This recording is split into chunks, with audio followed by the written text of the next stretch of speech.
நினைச்சிட்டு நான் ஏமாந்துக்கிறேன். தயவு செய்து என்ன அரெஸ்ட் பண்ணி உள்ள போடுங்க. நல்ல சோறு போடுவீல்ல?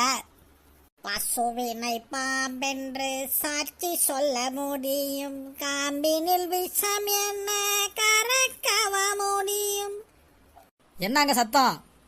ஏசி போடல சார், வேக்குது. ஏசியை போட்டு விடுங்க. ஏசிக்கு தான் என்ன இருட்ட கிடக்க. லைட்டை போடுங்க. டைகர் கா ஹுக்கும் தெரியும்ல, நான் முன்னாடி வடநாட்டில் வேலை பார்த்தேன். தெரியுது. பான்பராக்கு போட்டு வாயெல்லாம் இதாக போய் கிடக்க சேவப்பா. நீ வடநாட்டில் வேலை பார்க்காம வேணா இப்போ ஸ்காட்லாந்து போலீஸில் வேலை பார்த்திப்பா. போ அங்கிட்டு. எங்கே என் கூட வந்தவர்களெல்லாம் இருக்கிறாளோலா போயிட்டாளோலா? துரோகிகள். ஏமா பண்ண வேலையெல்லாம் நீ அவங்கள சொல்கிறேன். சரி அதெல்லாம் விடுமா. அந்த 55 கிலோ தங்கத்தை எதுக்குமா கலவாங்கன்னு நினச்சேன்? அதுவா, அந்த ஒரு சேரி நேரத்தை போட உட்காந்துக்கிட்டே பேசுவோம். கால் வலிக்குதா இல்லையா? ஐயோ ஏன் வேலைக்கு உழவு வச்சிருக்க இந்தம்மா. எனக்கு பேச்சு துணைக்கு ஆள் இல்லை. என் வக்கீல் வந்து என்னை கூட்டிகிட்டு போகிற வரைக்கும் எங்கே